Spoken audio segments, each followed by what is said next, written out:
সংসদ পাস করবে আগামী দিনের বাংলাদেশের যে সংস্কার, সেই সংস্কার সংসদে হতে হবে। সুতরাং এখন সংস্কারের কথা বলে নির্বাচনী প্রক্রিয়াকে খোলাটে করার চেষ্টা করবেন না।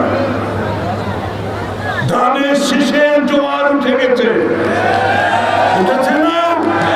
ধানের শীষে জোয়ার উঠেছে। এই জোয়ার কেউ লুকিয়ে দাঁড়াতে পারবে না। এই জোয়ারকে ধানের শীষ দেওয়া হবে, ওখান থেকে ধানের শীষটা দাও, ওইটা দাও। ধানের শীষের এই জোয়ার কেউ রুখতে পারবে না। আর কেউ যদি মনে করে ষড়যন্ত্র করে, কেউ যদি মনে করে ষড়যন্ত্র করে বিএনপিকে ক্ষমতার বাইরে রাখবে, হাসিনার চেষ্টা করেছে, পালিয়ে যেতে হচ্ছে। এরশাদ চেষ্টা করেছে, পালার যায়। কোন শক্তি নাই। এই বিএনপি মানুষের হৃদয়ে ধারণ করেছে। এই বিএনপি বাংলাদেশের মানুষকে হৃদয়ে ধারণ করেছে। আমাদের আস্থা জনগণের উপর, আমাদের রাজনীতি জনগণের উপর। সুতরাং যাদের আস্থা নাই তাদেরকে বলছি, ওই মাঠে গিয়ে আপনাদের আস্থা গ্রহণ করার চেষ্টা করে, আস্থা পাওয়ার চেষ্টা করে। অন্য মতের প্রতি সম্মান রাখতে হবে। উচ্ছৃঙ্খলতা চলবে না। রাজনীতিতে সহনশীলতা থাকতে হবে। রাজনীতিতে অপরের প্রতি সম্মান বোধ থাকতে হবে। শুধু সংস্কার দিয়ে রাজনীতি বদলাবে না, রাজনৈতিক সংস্কৃতি বদলাতে হবে। রাজনৈতিক সংস্কৃতি যদি না বদলায় তাহলে সংস্কার দিয়ে কিছু হবে না।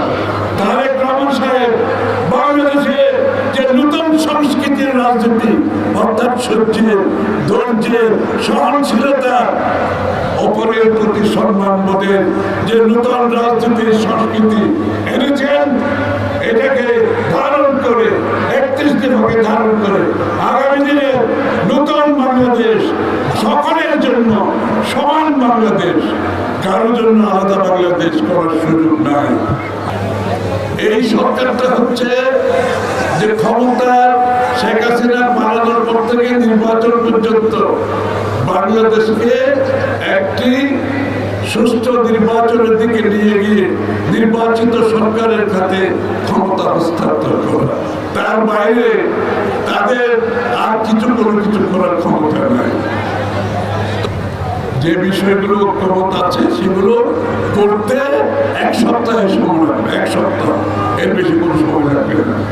সুতরাং এই সমস্ত কথা বলে বাংলাদেশের মানুষের ভোটাধিকার কেড়ে নেওয়ার যে ষড়যন্ত্র করছে, সেই ষড়যন্ত্রকে রুখে দিতে হবে আমাদেরকে।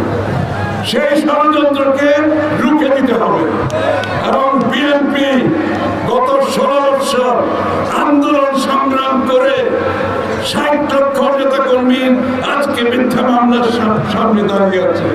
হাজার হাজার নেতা কর্মী গুম খুনের শিকার হয়েছে, পুলিশের হেফাজতে মৃত্যুবরণ করেছে, জেলখানায় চিকিৎসা না পেয়ে